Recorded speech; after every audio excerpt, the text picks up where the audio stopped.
Hola amigos de Ir en el Poblado, hoy vamos a hablar sobre un artista de música electrónica llamado Giorgio Moroder. Él es el responsable de demasiadas canciones que seguramente pues muchos de ustedes conocen. También ha hecho pues la banda sonora de demasiadas películas famosas y ha sido quizás el único artista de música electrónica que ha hecho pues varios premios por la realización de bandas sonoras, puntualmente de la película pues Expreso a Medianoche, también de Top Gun, La Historia Sin Fin, de Gigolo Americano, de Scarface, Flashdance. También hizo la música oficial pues de los Olímpicos de Corea en 1988 y también la canción oficial mundial de Italia 90. Giorgio Moroder fue, digámoslo así, resucitado por Daft Punk, que en su último álbum hizo una canción en donde le rinde tributo a la vida y obra pues de esta persona. A raíz pues de este nuevo reconocimiento, nuevamente vuelve a salir a la escena y pues se ha comenzado a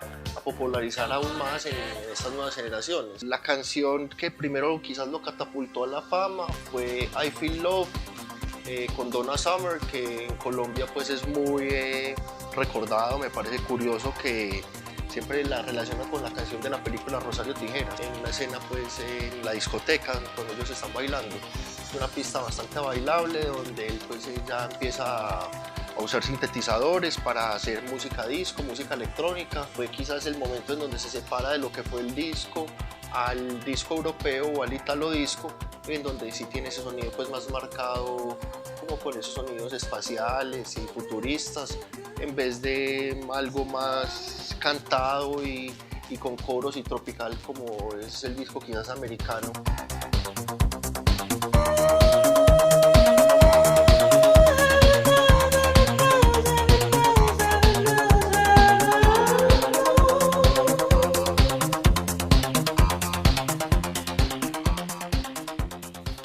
Bueno, otro de los discos de Giorgio Moroder, pues, que es uno de los reclásicos del hombre, es este que se llama From Here to Eternity, que salió justo después de la canción de Donna Summer.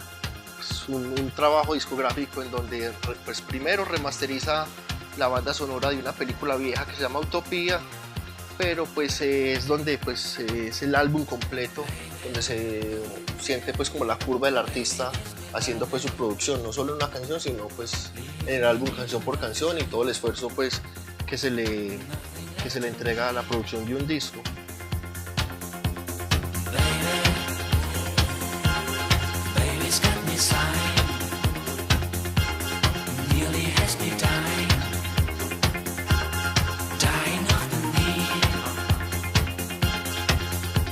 From here to eternity.